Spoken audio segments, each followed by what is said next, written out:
Thank God. This incredible H-Fi masterpiece found you today. Witness the legend starting now. The Nexus Station rotated lazily through the void, a chrome monument to galactic bureaucracy and the profound ability of multiple species to gather in one place and accomplish absolutely nothing of importance. Somewhere in the administrative maze that constituted Level 47, the Combat Assessment Bureau maintained its offices with all the efficiency of a three-legged Zephyrin trying to tap dance. The Bureau's primary function, according to its official charter, was to catalog and rank the combat capabilities of every known sentient species in the galaxy. In practice, it served as a convenient excuse for various aliens to argue about who could beat up whom, backed by impressive charts and completely meaningless statistical analyses that made everyone feel scientific about their prejudices. Commander Philex 9, a beetle-like mandaroon with 6 arms and an ego to match, currently presided over the morning briefing with the enthusiasm of someone who genuinely believed that measuring the tensile strength of various exoskeletons constituted meaningful work. The conference room hummed with a quiet desperation of civil servants everywhere, regardless of species, music, or star system. As you can see from these projections, Philex 9 chittered, gesturing with 3 arms simultaneously at a holographic display that music showed absolutely nothing useful. The recently discovered humans rank consistently at the bottom of our combat effectiveness index.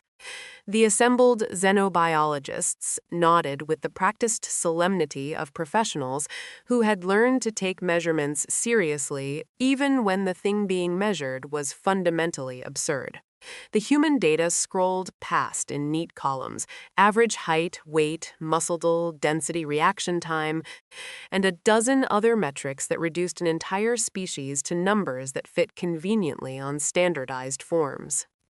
Fascinating how consistently fragile they appear, observed Dr. Kalethma, a crystalline being whose species had evolved on a planet where the weather regularly included acid rain and meteor showers.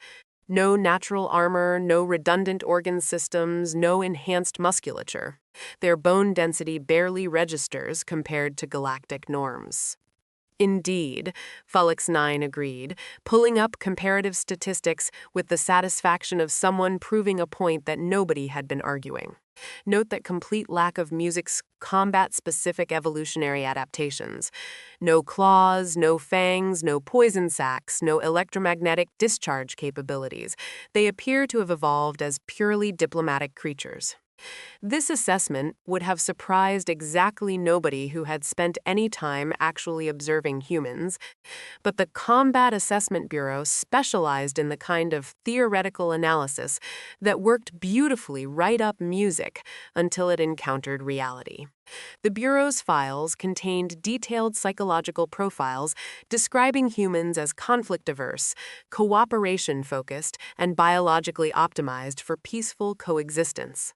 These files had been compiled by researchers who had apparently never witnessed a human sporting event, observed rush-hour traffic on Earth, or attended a parent-teacher conference during budget season. But bureaucratic inertia has its own gravitational pull, and once something gets written down in official documents, it tends to stay there regardless of how spectacularly wrong it might be. The morning briefing concluded with the usual recommendations for diplomatic protocols when dealing with humans, emphasizing their apparent preference for music negotiation over confrontation and their remarkable ability to find peaceful solutions to complex music problems. The assembled experts filed out with a comfortable certainty that they had once again confirmed what they already knew. 3 levels down from this monument to analytical incompetence, the music's actual universe was busy doing what it did best, making a complete mockery of expert predictions. The recreation deck of Nexus Station buzzed with the kind of energy that typically preceded either a celebration or riot, and sometimes both simultaneously.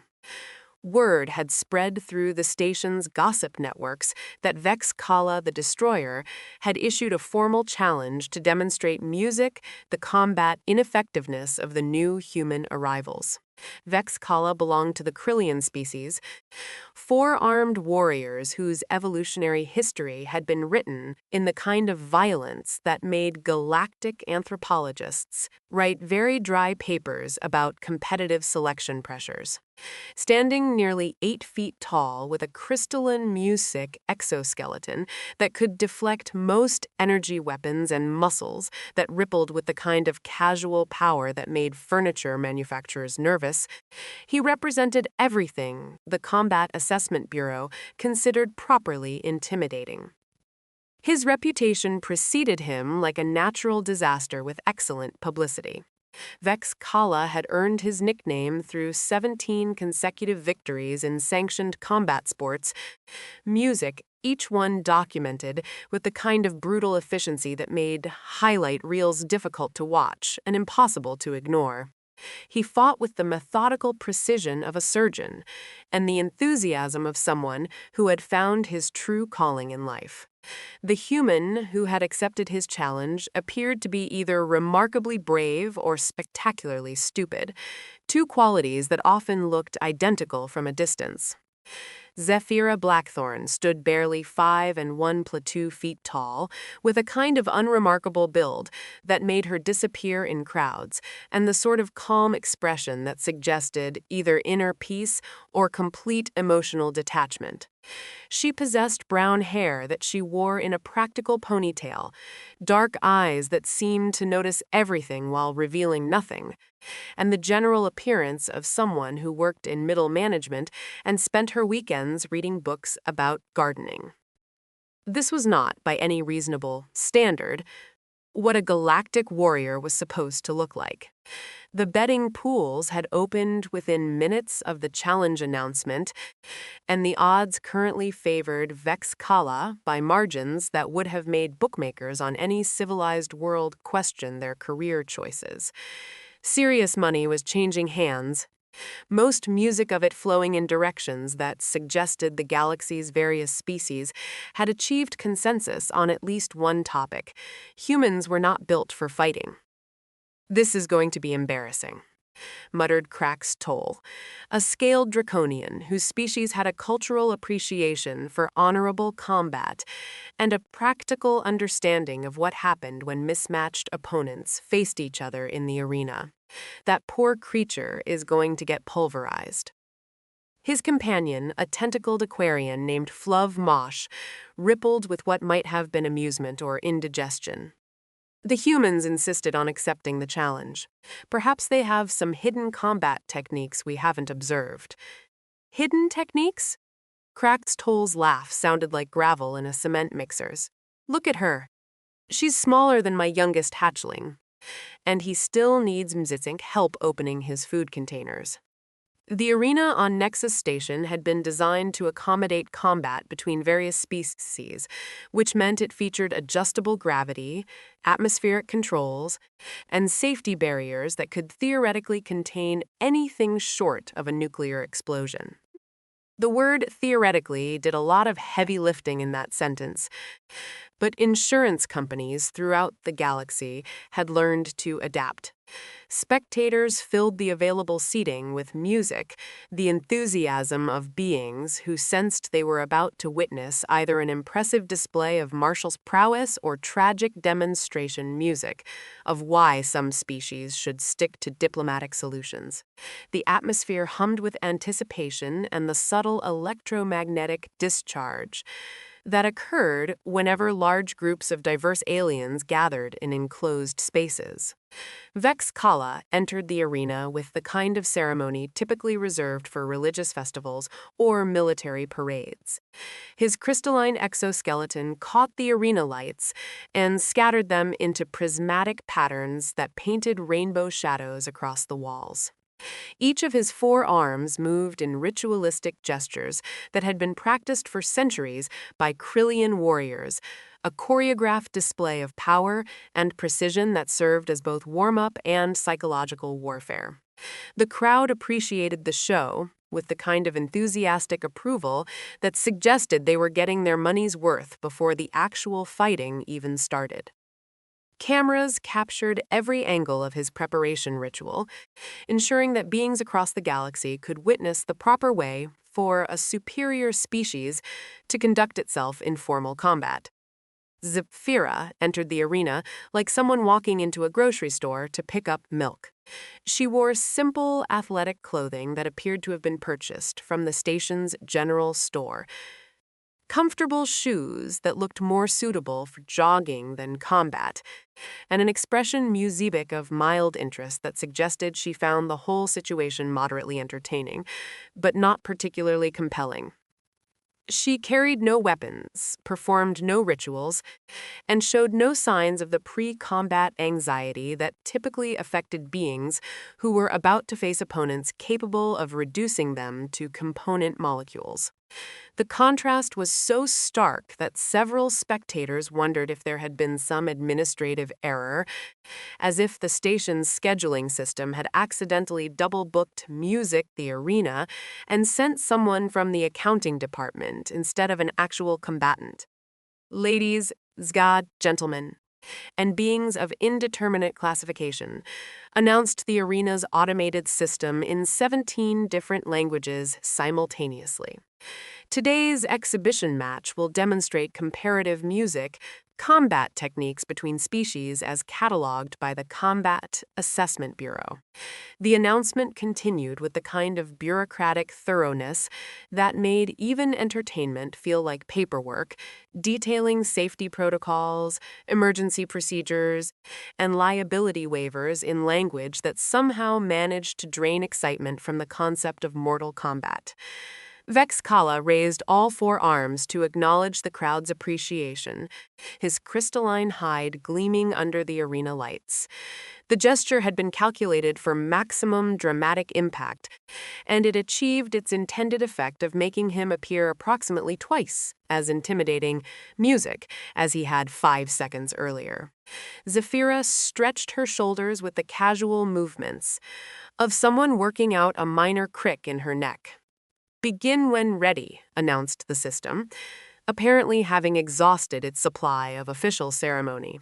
Vex Kala launched himself forward with the explosive power that had made his reputation, closing the distance between himself and his opponent, with speed that turned his 400 lb frame into a guided missile covered in natural armor.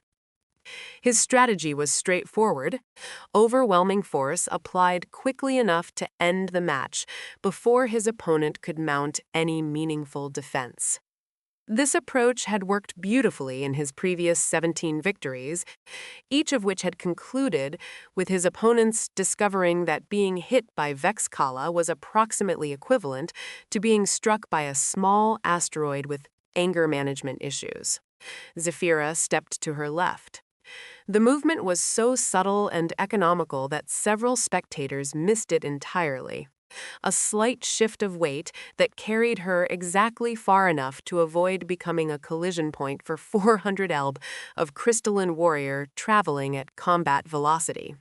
Vex Kala's charge carried him past her position with a kind of momentum that couldn't be easily redirected. He spun with a fluid grace that made Krillian warriors famous throughout the combat circuits, all four arms positioning themselves to cover multiple attack angles simultaneously.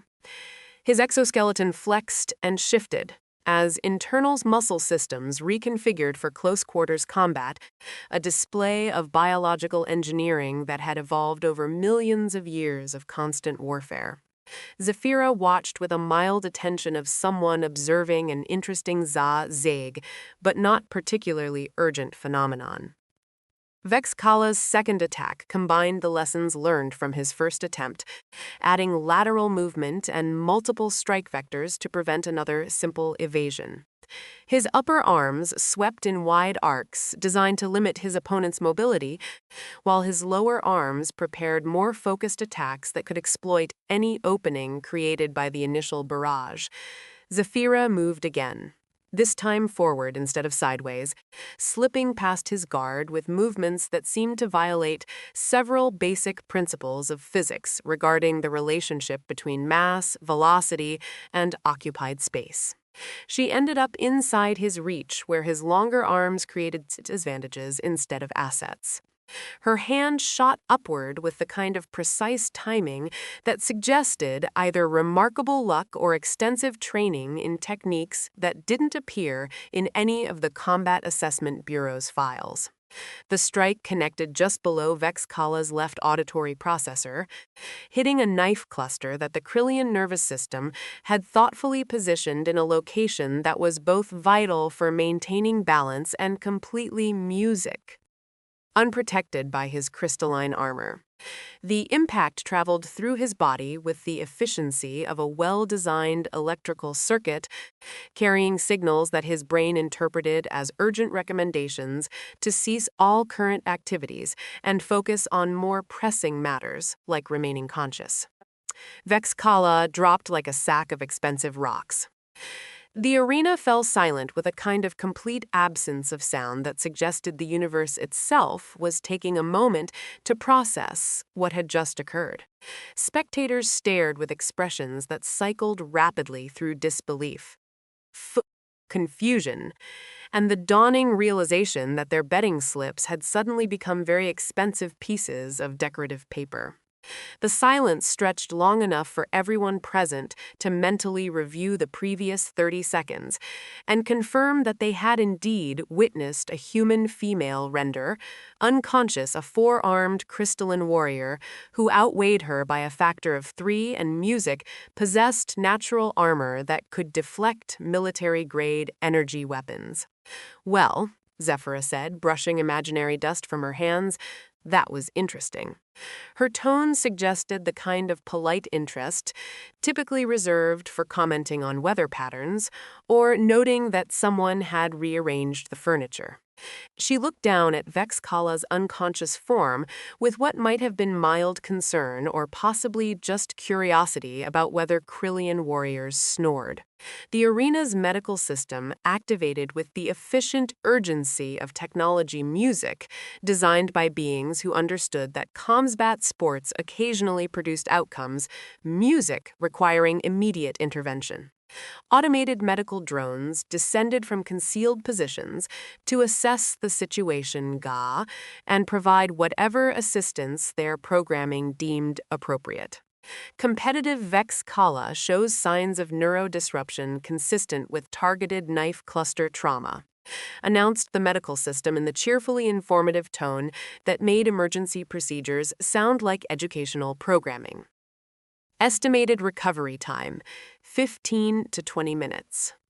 The announcement seemed to break whatever spell had been holding the spectators in stunned silence, and conversations exploded across the arena with the volume and intensity of beings who had just witnessed something music that challenged fundamental assumptions about how the universe operated.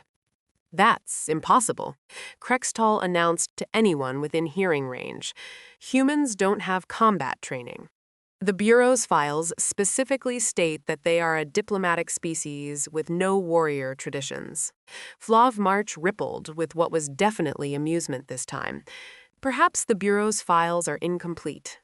Incomplete? Krextall's voice rose to a pitch that made nearby beings check their auditory protection. The files are compiled by trained xenobiologists using standardized assessment protocols. They don't just miss entire warrior cultures. On the arena floor, Zephyra knelt beside Vex Kala with the kind of casual concerns that suggested she had some experience with the aftermath of this particular technique. She checked his pulse with the practiced movements of someone who understood Krillian physiology well enough to know where to find the relevant pressure points. "He'll be fine," she called out to the medical drones. "It's just a temporary disruption of his balance and coordination systems. Give him another few minutes and he'll be back to his usual charming self." This information raised several additional questions that nobody seemed prepared to ask directly.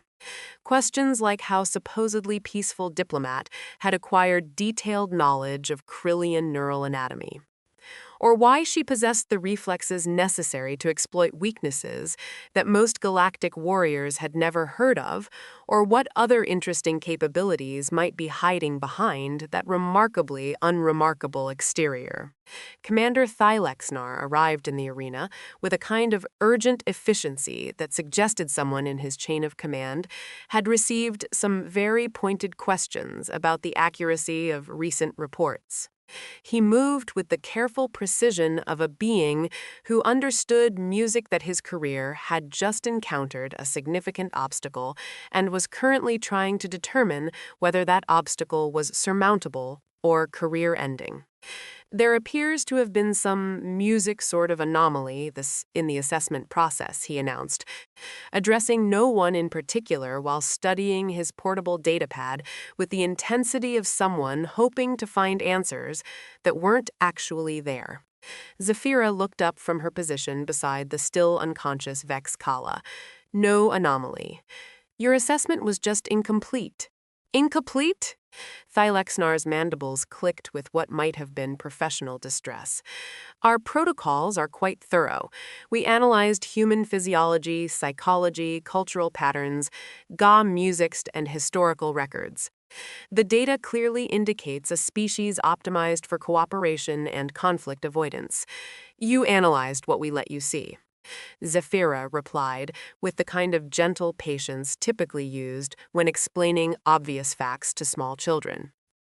We are a diplomatic species. That doesn't mean we're a helpless species. The distinction seemed to hit Thylexnar like a revelation wrapped in an accusation. His datapad displayed screen after screen of carefully compiled analysis, all of it accurate as far as it went and completely inadequate for predicting what had just occurred in front of several hundred witnesses. But your evolutionary history shows no significant combat adaptations, he protested, consulting his files with the desperation of someone whose professional reputation was currently dissolving in real time. We adapted music by getting creative, Zafira explained. When you don't have claws or armor or poison sacs, you learn to use what you do have. Precision, timing, and the element of surprise can be remarkably effective when properly applied. Vex Kala stirred and opened his eyes with the cautious movements of someone whose nervous system was still sorting out recently received signals. He sat up slowly, looked around the arena with obvious confusion, and then focused on Zafira with an expression that suggested he was rapidly revising several strongly held opinions. What happened? He asked, his voice carrying the bewildered tone of someone whose lost clear memory involved charging confidently toward what had appeared to be an easy victory. You learned something new about human combat capabilities, Zafira said. Consider it a cultural exchange program. The arena spectators were engaged in their own cultural exchange program, primarily involving the rapid transfer of currency from beings who had bet against the human to those few contrarians who had taken the unlikely odds. The noise level suggested that several fortunes were changing hands music, and that the galaxy's bookmaking industry would be reassessing risk factors for the foreseeable future. This changes everything, muttered Dr. Kalathma, who had arrived just in time to witness the conclusion of the match and was now staring at his own datapad as if it had personally betrayed him. We'll need to completely revise the human assessment protocols. You'll need to revise your assessment protocols for everyone, Zafira corrected. Just because a species prioritizes diplomacy doesn't mean they can't defend themselves when necessary. Most civilized beings understand the difference between choosing not to fight and being unable to fight. This observation landed with the weight of a fundamental truth that had somehow escaped an entire bureau of trained professionals. The Combat Assessment Bureau had spent so much time cataloging obvious physical advantages that had completely missed the possibility of subtle techniques, strategic thinking, and the kind of practical experience that music came from being small, fragile, and surrounded by beings who assumed that those characteristics made you helpless. Vex Kala stood music up with careful dignity, testing his balance and coordination with the systematic thoroughness of someone whose nervous system had recently been reminded of its own vulnerabilities. His crystalline armor gleamed unmarked under the arena lights, but his expressions suggested that his confidence had acquired some interesting new dents. "I underestimated you," he admitted, addressing Zephyra with a kind of respect that was typically earned through much longer acquaintance. "My apologies." "No offense taken," Zephyra replied. "Everyone makes assumptions based on available information. The trick is staying flexible when new information becomes available."